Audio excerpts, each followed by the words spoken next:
Alors oui, je poursuis ce matin cette série d'études que j'ai commencée il y a quelque temps, plusieurs semaines d'ailleurs, série que j'ai intitulée « 5 paroles certaines », donc 5 paroles sûres et dignes de confiance, des paroles que nous retrouvons dans le Nouveau Testament et en particulier dans les épîtres pastorales. Et la semaine passée, nous avons regardé un texte tiré de la première épître de Paul à Timothée, un passage qui contenait justement l'une de ces paroles certaines. Vous vous en souvenez sans doute. L'apôtre Paul écrit « Cette parole est certaine, si quelqu'un aspire à la charge d'évêque, il désire une œuvre excellente. » Alors, c'est cette belle affirmation que nous avions commencé de regarder ensemble. Je n'ai pas eu le temps de parcourir l'ensemble du texte, donc il nous reste encore certaines choses à voir sur ce texte-là. Alors, nous allons poursuivre notre lecture ce matin pour justement tenter de mieux comprendre non seulement ce que Paul veut dire à Timothée, mais par extension aussi ce qu'il veut nous dire en ce qui concerne le cœur et le caractère du serviteur de Dieu. Donc, 1 Timothée, chapitre 3, les versets 1 à 7. Alors nous lisons, cette parole est certaine. Si quelqu'un aspire à la charge d'évêque, il désire une œuvre excellente. Il faut donc que l'évêque soit irréprochable, mari d'une seule femme, sobre, modéré, réglé dans sa conduite, hospitalier, propre à l'enseignement. Il faut qu'il ne soit ni adonné au vin, ni violent, mais indulgent, pacifique, désintéressé. Il faut qu'il dirige bien sa propre maison et qu'il tienne ses enfants dans la soumission et dans une parfaite honnêteté. Car si quelqu'un ne sait pas diriger sa propre maison, comment prendra-t-il soin de l'Église de Dieu? Il ne faut pas qu'il soit un nouveau converti, de peur qu'enflé d'orgueil, il ne tombe sous le jugement du diable. Il faut aussi qu'il reçoive un bon témoignage de ceux du dehors, afin de ne pas tomber dans l'opprobre et dans les pièges du diable. Prions ensemble.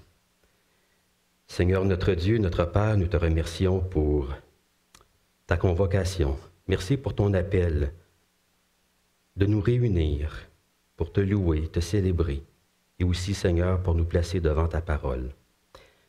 Seigneur, c'est notre prière que ta voix puisse retentir parmi nous ce matin, qu'elle puisse retentir par ta parole et par ton esprit.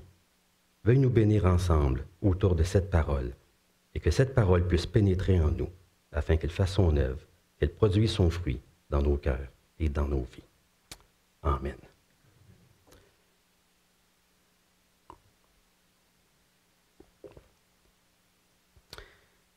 Alors nous avons vu que dans ce texte, l'apôtre Paul nous invite à porter un regard positif sur une charge particulière, une responsabilité qu'il est possible d'exercer dans l'Église. Il nous invite à reconnaître la beauté d'une vocation qui est celle d'évêque.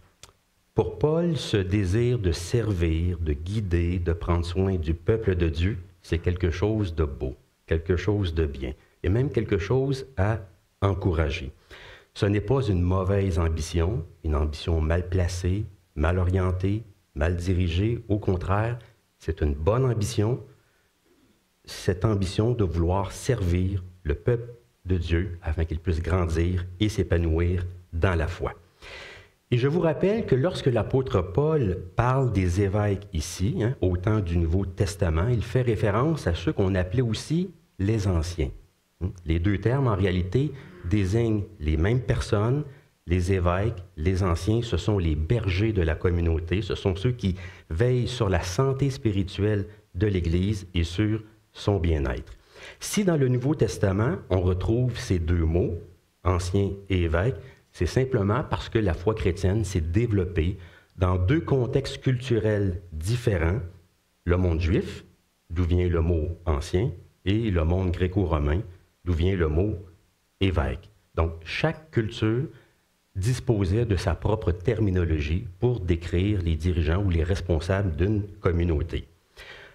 Plus tard, vers le 2e siècle, on sait que les structures ecclésiales vont changer, en fait, les choses vont évoluer quelque peu, et là, on va commencer à distinguer l'évêque des anciens, mais par contre, au 1er siècle, dans le Nouveau Testament, évêques et anciens désignent le même groupe de personnes.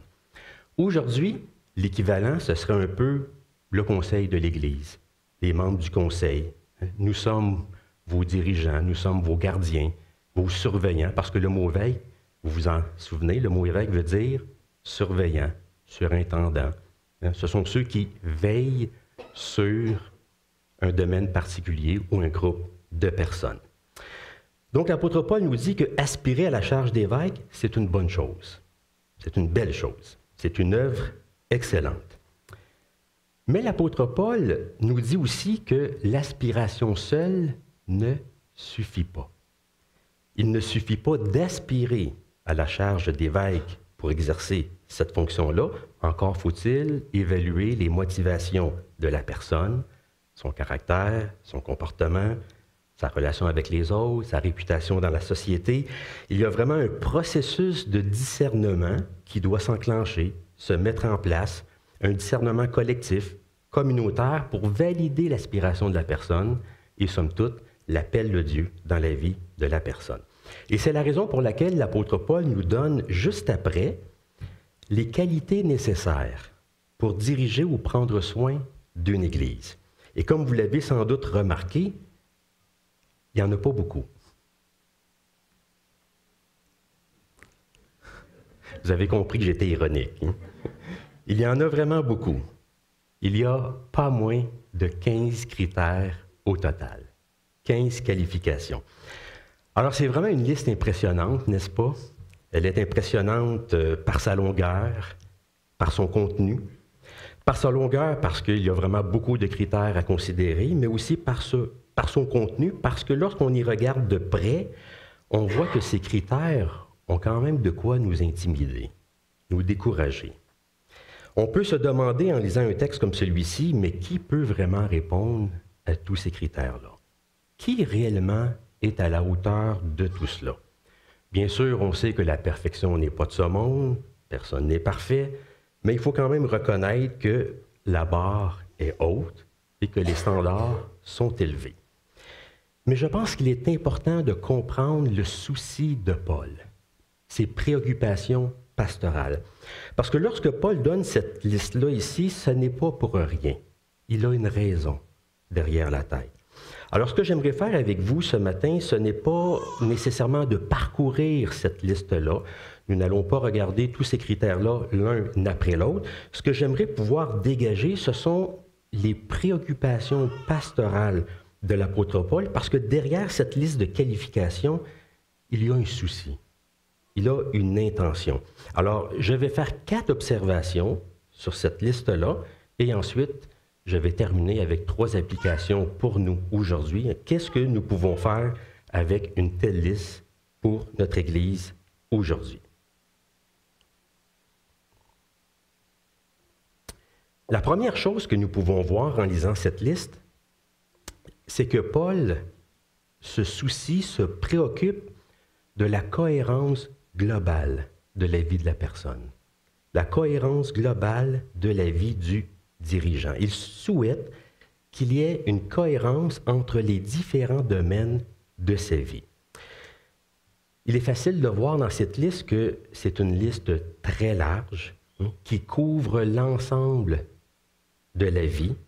Paul parle à propos du dirigeant de sa conduite sociale, de sa vie conjugale, de sa maîtrise de soi, de sa pratique de l'hospitalité, de sa consommation d'alcool, de ses relations interpersonnelles, de son rapport à l'argent, de la gestion de sa maison, de sa maturité spirituelle et même de sa réputation dans la société. Alors c'est vraiment une liste très étendue. Et pour Paul, toutes ces dimensions-là semblent former un tout cohérent. Tout semble lié. La manière de vivre, la manière de parler, la manière d'aimer, la manière de gérer sa maison. C'est comme si pour lui, la vie du dirigeant, ce n'est pas une vie compartimentée. Elle n'est pas divisée en catégories. Vous savez, parfois on dit il y a la vie professionnelle, il y a la vie personnelle. Mais ce n'est pas tout à fait ce qui se dégage de cette liste-là ici. Paul pense surtout en termes organiques. Hein? C'est comme si notre vie, c'était un organisme vivant où toutes les parties interagissent les unes sur les autres. Donc, ces critères forment un tout, une unité. On ne peut pas dissocier les critères les uns des autres. Et c'est justement cela qui rend en partie la vocation difficile. Dans la société, je l'ai mentionné souvent, on va évaluer une personne en fonction de quoi? En fonction de sa compétence professionnelle. Tant qu'elle fait bien son travail, bien, peu importe le reste. Peu importe ce qu'elle fait de sa vie, peu importe comment elle parle, peu importe comment ça se passe dans sa vie de couple, dans sa vie de famille, peu importe qu'elle prenne un coup le soir, peu importe les choix qu'elle fait, en autant qu'elle fasse bien son travail. Hein. On distingue clairement entre la vie professionnelle et la vie privée. Mais ce n'est pas tout à fait le cas ici dans cette liste. Hein. Pour Paul, le dirigeant ne peut pas être juste bon au travail, si je peux dire ainsi, mais avoir mauvais caractère ou avoir une vie désordonnée, avoir une mauvaise conduite. C'est toute sa vie qui entre en ligne de compte, tous les domaines de sa vie. Et c'est ça qui contribue non seulement au sérieux de la fonction, mais aussi à ses défis. Parce que ça, c'est une réalité du ministère pastoral, de la direction pastorale, collégiale aussi, c'est que lorsque l'on sert Dieu dans un rôle comme celui-ci, mais c'est aussi savoir porter le regard des autres sur nous-mêmes. Et ça, ce n'est pas toujours évident. Mais ça, c'est le premier souci, je dirais, de Paul.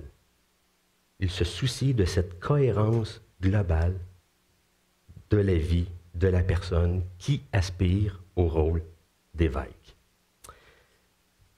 Un autre souci que nous voyons dans cette liste, c'est que Paul se soucie du savoir-être de la personne qui aspire au rôle d'évêque. Il est facile de voir dans cette liste que le caractère précède la compétence et même le statut. Ce que Paul décrit ici, ce n'est pas une liste de tâches, ce n'est pas une description de tâches, il ne parle pas non plus de talent, d'habilité particulière, mais de disposition intérieure. Il parle d'intégrité, de fidélité, de maîtrise de soi, de bonne réputation.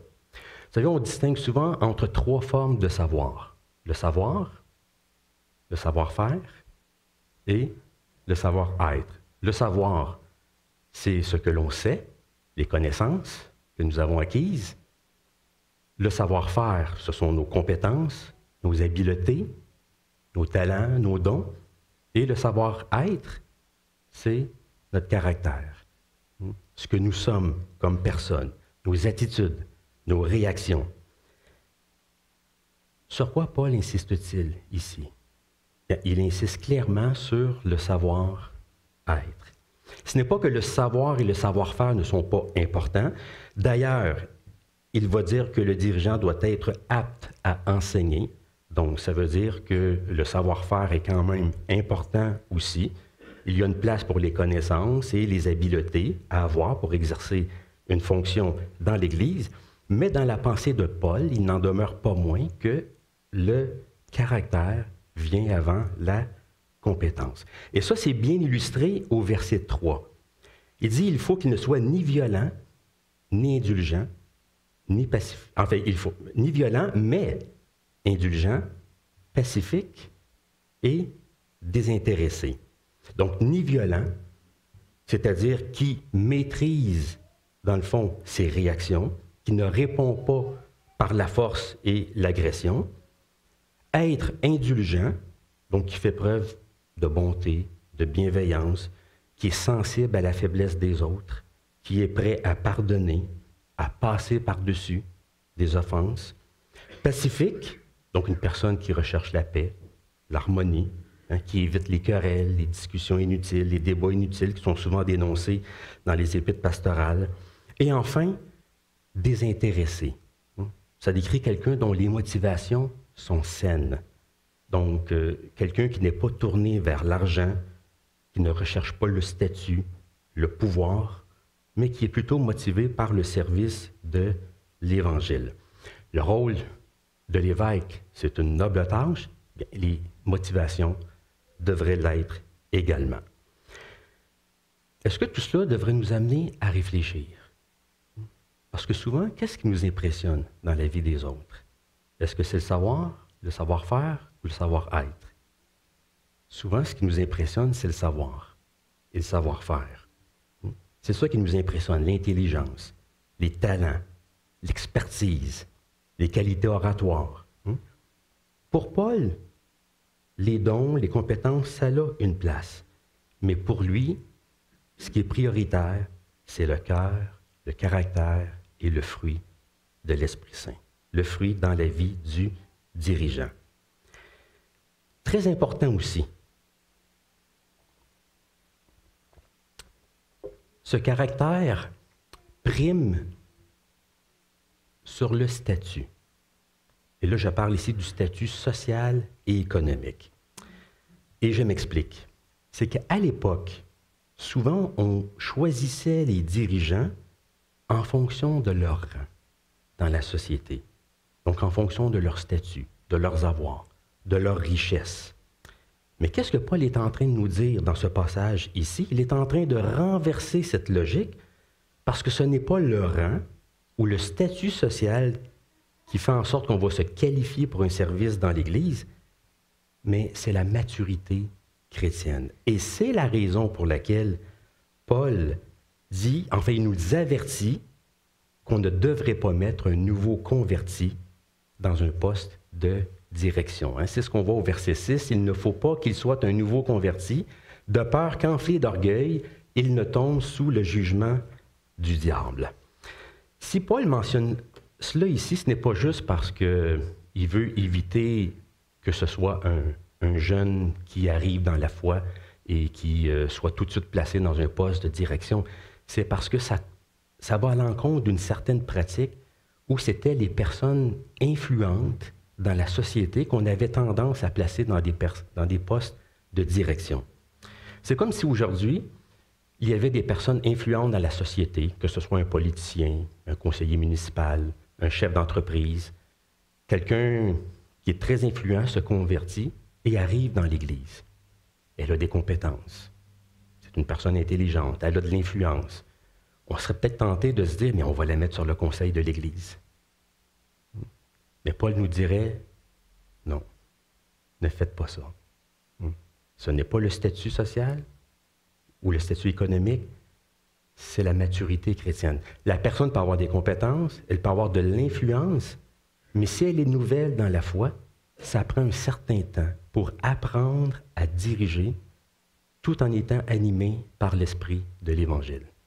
Ça prend du temps pour que la maturité chrétienne, pas juste la maturité psychologique, la maturité globale de la personne, mais ça prend du temps pour que la maturité chrétienne puisse se développer dans la vie de la personne. C'est quand même intéressant ici, lorsque Paul écrit « de peur qu'enflé d'orgueil », en fait, si on fait une lecture littérale, le mot veut dire « enveloppé de fumée ». De peur qu'enveloppé de fumée. Bien sûr, de façon littérale, ça ne fait pas de sens. Il faut lire ça au sens figuré. C'est qu'il est question, dans le fond, du gonflement de soi, du sentiment exagéré de sa propre personne, de sa propre importance. C'est comme si on devenait aveuglé par le pouvoir. Vous savez, parfois on dit que depuis que telle personne est au pouvoir, on ne la reconnaît plus. Parfois, le pouvoir nous change. Il fait ressortir des traits de nous qui ne sont pas à notre avantage. Alors l'apôtre Paul veut nous prémunir contre l'immaturité. Alors, c'est la raison pour laquelle il écrit cela ici. Ce n'est pas dans le fond. En fait, l'aspiration, elle est bonne, mais ça ne suffit pas. La compétence, c'est important, mais ça ne suffit pas non plus. Et ce n'est certainement pas le statut social ou économique qui détermine si on peut mettre quelqu'un à la charge d'une Église. Que ce soit un pasteur, que ce soit un membre du conseil de l'Église, un membre de l'équipe pastorale, et ainsi de suite. Alors, Paul a ce souci ici du savoir-être du dirigeant. Troisièmement, Paul à travers cette liste-là, semble se soucier de réaligner le leadership pastoral sur ce qu'il normalement devrait être. Il faut savoir, lorsque nous lisons cette liste-là ici, il faut savoir que c'est une liste de circonstances. C'est-à-dire que c'est une liste qui est taillée sur mesure sur les besoins de l'Église à ce moment-là. On pourrait presque dire que c'est une liste corrective, une liste qui est donnée pour rectifier le tir, pour réaligner la pratique du leadership dans l'Église. C'est que Paul écrit dans un contexte particulier. On pourrait presque parler d'une certaine forme de crise de leadership. C'est que dans l'Église, il y avait des dirigeants qui troublaient la communauté. Il y avait des anciens qui n'étaient pas à la hauteur de leur appel. Certains adoptaient des comportements répréhensibles, et ça nuisait à la réputation de l'Église dans la société gréco-romaine. Il y avait des gens qui avaient des motivations douteuses. Ils étaient attirés par le gain financier. Il y a des gens qui étaient arrogants, querelleurs. Souvent, Paul va dénoncer les gens qui sont attirés par les débats, les discussions inutiles, les discussions sans fin qui ne mènent à rien. Donc, il y avait des gens querelleurs, des gens orgueilleux qui aimaient la polémique, des débats inutiles. Alors, on voit tout cela dans les épîtres pastorales. C'est souvent dénoncé. Et tout ça, ça avait un effet dévastateur sur la réputation de l'Église. Ça ternissait le témoignage de l'Église dans la société. Alors, l'Église d'Éphèse avait déjà des anciens, mais le rôle de Timothée, ce n'est pas d'en trouver, c'est plutôt d'apporter des correctifs dans la direction existante. C'est la raison pour laquelle, un peu plus loin, au chapitre 5, Paul va écrire à Timothée que les anciens qui dirigent bien, notez bien ce qu'il dit, que les anciens qui dirigent bien soient jugés dignes d'un double honneur. Mais juste un petit peu plus tard, un peu après, il dit « ceux qui pêchent ici, ceux qui persévèrent dans un comportement répréhensible, là, on ne parle pas de faute ici et là ou de faute occasionnelle, on parle vraiment de gens qui persistent dans un comportement répréhensible.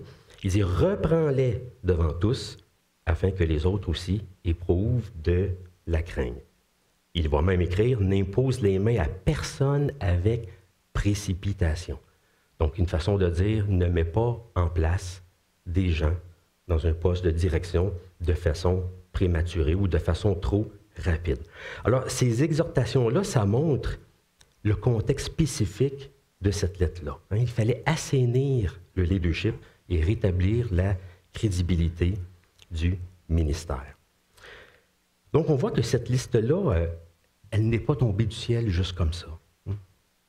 Paul ne décide pas d'aborder ces critères-là juste comme ça en passant. C'est en réponse à une situation concrète et à des besoins de l'Église. Donc, c'est une liste contextuelle, une liste circonstancielle.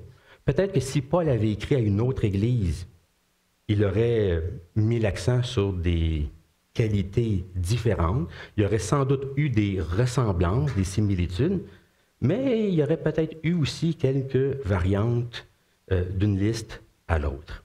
Donc, on voit que le souci de Paul, c'est de réaligner certaines choses, de réaligner la compréhension de ce que c'est une direction dans l'Église.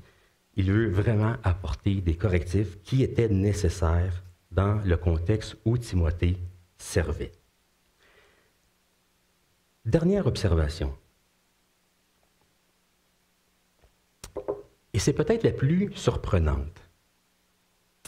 C'est que Paul veut s'assurer, à travers cette liste, que le monde grec retrouve dans les dirigeants de l'Église le meilleur de ses valeurs. Je répète, Paul veut s'assurer que la société d'alors retrouve dans les dirigeants de l'Église le meilleur de ses valeurs. C'est que cette liste de qualifications ici, en fait, elle n'invente rien de nouveau. Elle ne propose pas un nouveau code moral. Elle reprend en grande partie des idéaux éthiques qui étaient déjà présents dans la culture gréco-romaine.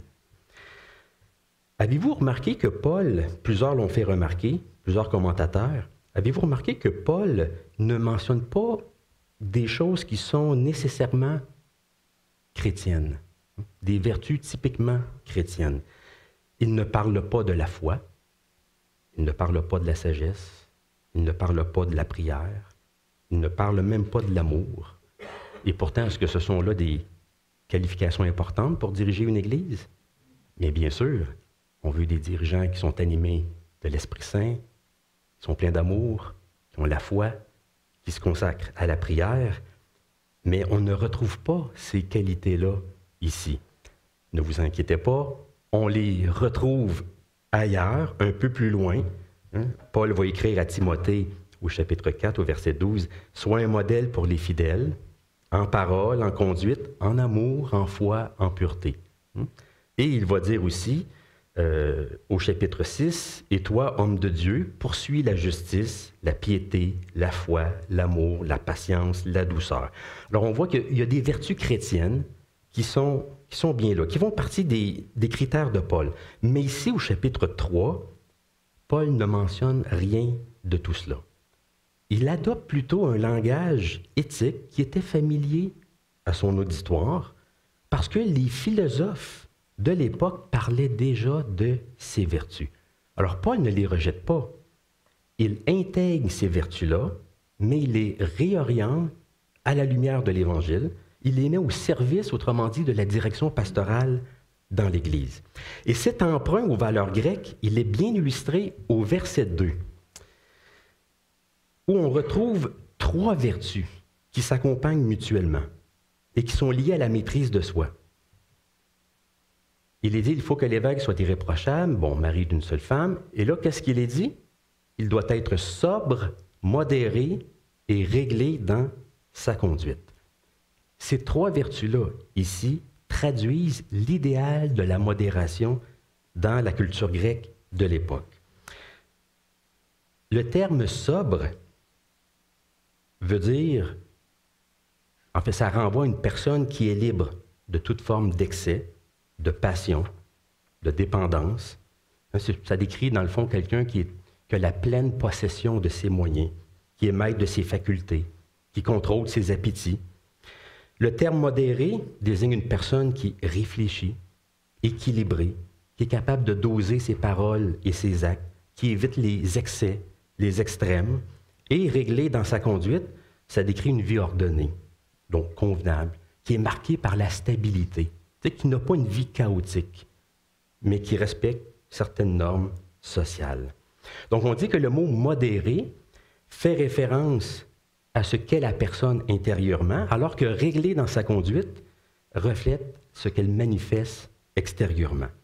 Donc l'ensemble de ces 3 qualités, ça décrit une personne, dans le fond, qui a la maîtrise d'elle-même, qui sait diriger sa vie, qui ne se laisse pas dominer par des désirs, des passions, des pulsions. Comme quelqu'un disait déjà, « Comment pourrais-je gouverner les autres si je n'ai pas le plein contrôle ni le commandement de moi-même? » Donc, ça décrit quelqu'un qui, vraiment, a la maîtrise de lui-même.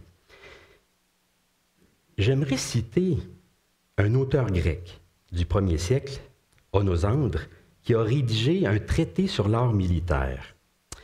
Et dans son traité, il décrit les qualités d'un bon dirigeant militaire, d'un bon général. Écoutez bien ce qu'il écrit et dites-moi si sa liste vous semble familière. Il écrit, « Je dis que le général qui sera choisi devrait être un homme réfléchi, maître de lui-même, modéré, sobre, courageux, intelligent, non avide d'argent, ni trop jeune, ni trop vieux, capable de bien parler et de bonne réputation. » Comment ça résonne? On entend le même écho. Il y a des ressemblances. C'est presque les mêmes qualités qui sont mentionnées. Ce que ça nous montre, c'est que cette liste-là, ce sont des qualités qui relèvent du gros bon sens, le sens moral de l'époque. C'est qu'il y a parfois des vertus communes. Il y a des vertus qui sont typiquement chrétiennes, mais il y a aussi des vertus communes à la foi chrétienne et aussi au monde grec de l'époque. Et la raison pour laquelle Paul mentionne toutes ces qualités-là, c'est parce que Paul se soucie du témoignage de l'Église dans la société. Il veut s'assurer, comme je l'ai dit, que le monde grec retrouve dans les dirigeants de l'Église le meilleur de ses valeurs. Et c'est afin de donner une crédibilité sociale à la proclamation de l'Évangile et à l'Église dans la société. Et là, on comprend mieux pourquoi il mentionne au verset 7, il faut aussi qu'ils reçoivent un bon témoignage de ceux du dehors, donc de la société qui l'entoure, afin de ne pas tomber dans l'opprobre et dans les pièges du diable. Donc, autrement dit, qu'ils soient socialement respectés, dont le comportement ne suscite pas le mépris ou la critique publique. Il y a dans cette liste peut-être en particulier un critère qui va vraiment à contre-courant des valeurs de l'époque. Je ne sais pas si quelqu'un en a une idée. C'est au verset 2. Bon, il faut que l'évêque soit irréprochable, mari d'une seule femme. Mari d'une seule femme. On pense que ça va à l'encontre des valeurs de l'époque parce que à cette époque-là, disons que la fidélité conjugale, c'était pas ce qu'il y avait de plus important. C'était pas une grosse affaire. On s'attendait à ce que les hommes aient des comportements un peu volages. Et l'infidélité était relativement tolérée. D'ailleurs, je vais vous citer un autre orateur grec, Démosthène, de l'époque. Écoutez bien ce qu'il dit. Nous gardons les maîtresses pour le plaisir, les concubines pour les soins du corps ou les soins domestiques, mais des épouses pour avoir des enfants légitimes. Maîtresses, concubines et des épouses. Alors ça vous décrit un petit peu ce qui était peut-être pas l'idéal, mais toléré socialement. Et dans ce contexte-là, l'apôtre Paul écrit que l'évêque devrait être mari d'une seule femme. Donc, il devrait être loyal, fidèle à ses engagements conjugaux, à ses vœux de mariage. Alors, nous voyons les préoccupations de l'apôtre Paul. Il se soucie de la cohérence, je répète, il se soucie de la cohérence globale de la vie du dirigeant. Il se soucie de son savoir-être, de son caractère, avant même la compétence ou le statut. Il veut réaligner, rappeler à quoi devrait ressembler idéalement le service pastoral et il veut que les dirigeants de l'Église reflètent le meilleur des valeurs sociales. Donc, ce sont, je pense, ses soucis, ses préoccupations. Maintenant, qu'est-ce qu'on fait avec cette liste-là? Comment est-ce qu'on peut appliquer ça pour nous aujourd'hui? Je termine par 3 applications. D'abord, je pense que lorsque nous lisons cette liste-là, nous pouvons reconnaître la sagesse de ces recommandations. Oui, c'est une liste circonstancielle, c'est une liste contextuelle, elle prend racine dans un contexte et dans une époque donnée, mais pour nous, elle peut quand même constituer un repère précieux, un repère moral dans notre recherche de dirigeants. Ça ne veut pas dire que ce sont les seules qualités que nous devrions rechercher, mais il y a quand même beaucoup de sagesse dans ces recommandations-là. Parce que cette liste, elle touche à tous les aspects de la vie de la personne, elle se soucie du caractère, elle prend en compte les attentes de la société à l'égard d'un dirigeant, puis elle nous met en garde aussi contre la précipitation dans la sélection de nos conducteurs. Alors je pense qu'on peut reconnaître qu'il y a beaucoup de sagesse dans ces qualifications-là. Deuxièmement, je pense qu'il est important de comprendre l'esprit du texte. Vous savez, parfois, on fait la distinction entre la lettre de la loi et l'esprit de la loi. C'est important de comprendre l'esprit du texte. Il ne faut pas appliquer cette liste de façon trop rigide au point de supprimer toute marge de manœuvre. Ce que Paul demande, ce que Paul souhaite, c'est d'avoir des dirigeants qui sont globalement intègres, matures dans la foi, stables, cohérents dans leur comportement, des gens qui sont capables d'inspirer confiance. C'est de cela dont il parle. Il parle d'intégrité, de maturité, de stabilité, de cohérence, de confiance. Alors cette liste-là, il faut la prendre au sérieux, mais en même temps la lire à l'intérieur de ce qu'il est possible d'attendre d'un être humain. Certains vont peut-être me dire, oui, mais il est question d'être irréprochable. Il faut donc que l'évêque soit irréprochable. Mais il faut comprendre ce que ça veut dire. Irréprochable, ça ne veut pas dire jamais coupable, jamais fautif. Être parfait en tout point, dans tous les domaines de sa vie, parce que si c'est ça que ça veut dire, il n'y a personne qui pourrait faire partie d'un conseil de l'Église, puis il n'y a personne qui pourrait être pasteur. Il n'y a personne. Ce que le mot veut dire, c'est que ça décrit quelqu'un qui est au-delà de toute accusation grave et sérieuse, qui est au-delà de toute faute flagrante au public. Certains même pensent que le terme aurait une portée juridique. Ça veut dire être non exposé à être accusé ou poursuivi en justice. Alors, voyez un peu le sens du mot ici. Ça ne décrit pas une perfection morale qui serait inatteignable, mais ça décrit dans le fond quelqu'un qui globalement inspire confiance, qui a l'estime, qui a le respect de sa communauté. Donc, essayons de comprendre l'esprit du texte lorsque nous lisons cette liste-là. Et finalement, je vais terminer avec ça, rappelons-nous de toujours lever les yeux vers le vrai berger, qui est le Christ lui-même. Pierre, dans sa première épître, j'aime la façon dont il décrit le Christ. Il le décrit comme étant le souverain berger. Il écrit au berger de la communauté, et voici ce qu'il leur écrit. Il écrit « Paissez le troupeau », c'est au chapitre 1 Pierre, chapitre 5, les versets 2 à 4.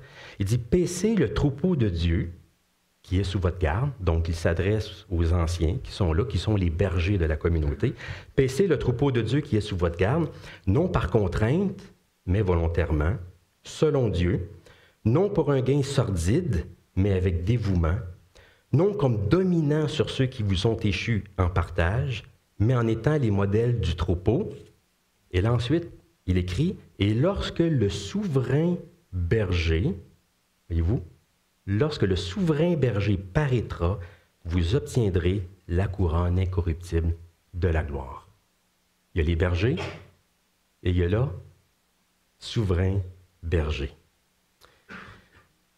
Finalement, moi, les membres de l'équipe pastorale, les membres du conseil de l'Église, nous sommes des assistants.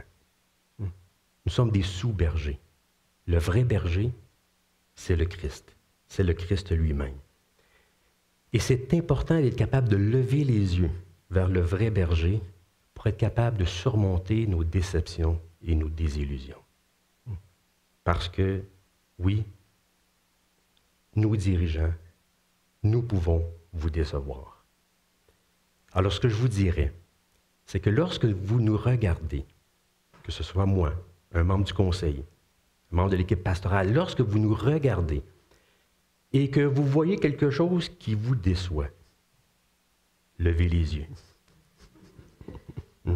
Regardez vers le vrai berger, le souverain berger, parce que c'est lui qui ne déçoit pas.